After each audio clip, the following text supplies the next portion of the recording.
Mama's clock. So, thought I'd share our draft progress report, which is due on January the 11th, when Mama goes direct, which is really January the 1st, seeing that the Vatican added 10 days to the calendar. One of the questions on our spiritual exam, which is an open book, we can learn from each other, we can copy from each other, it's all good, is how often does she return, and when is the next return? If you don't know when, it's April 15th, 2023, of Phoenix Rising.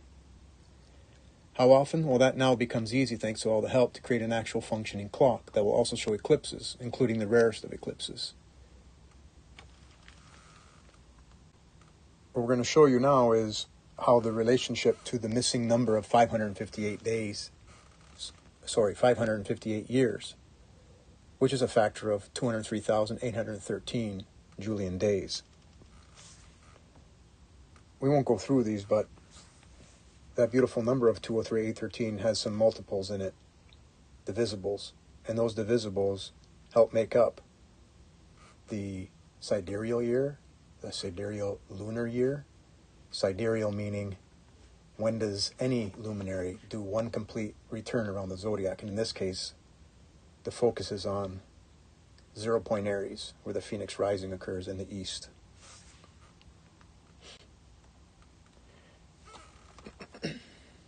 So using the 558, you get the exact quarter age. Like we said, the sidereal year of the sun, the sidereal of the moon.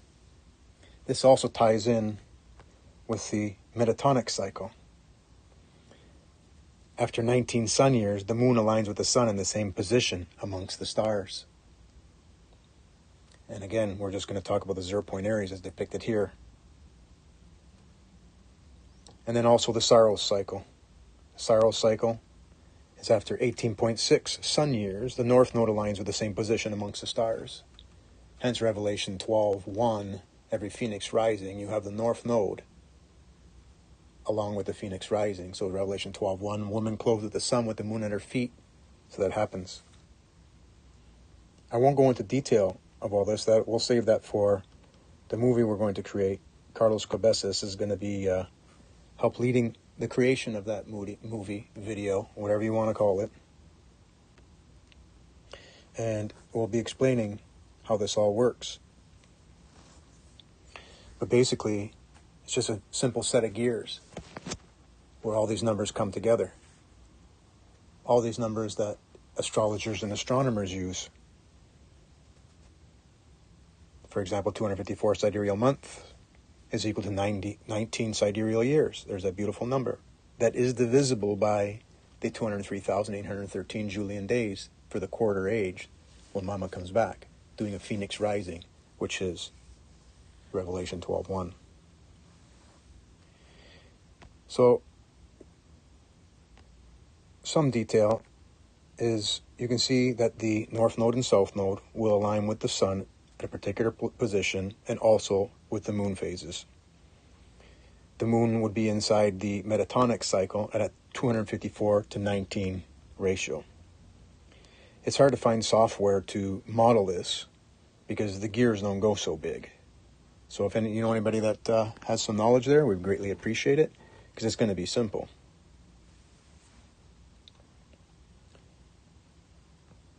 Here we're just showing the different meshings.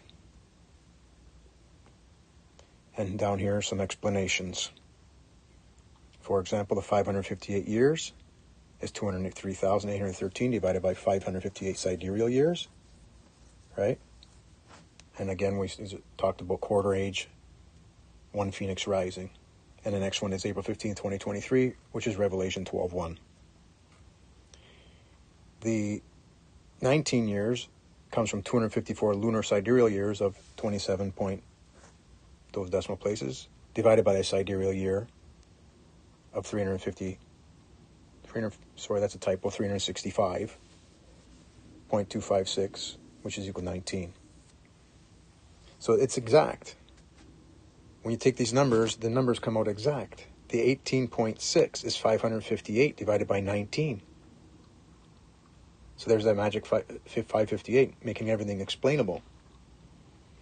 The number one is obviously you who is the sun who rides around the zodiac for one sidereal year, you being Horus, or hours. And of course, just in the ratio which we will use, this 254 divided by 19, this is just for reference, it isn't years, the 27 and 7/19 days divided by the sidereal years gives you that many years. Again, sidereal implies the time it takes for a luminary to cycle the zodiac, i.e. from 0 point Aries to 0 point Aries. So, ask questions. But this is a draft report with the answer of how to track from now till forever when Mama comes back and we get this cleanse that's upon us, which was predicted by us. You can go back and look at the video that we did on the Great Conjunction. She is cycling between Pisces and Aries right now, soon to stay on the Phoenix Rising in our head. So there's your pole shift.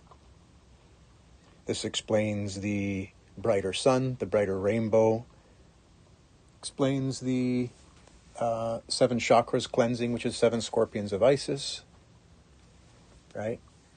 And we thought we'd share it today on the winter solstice.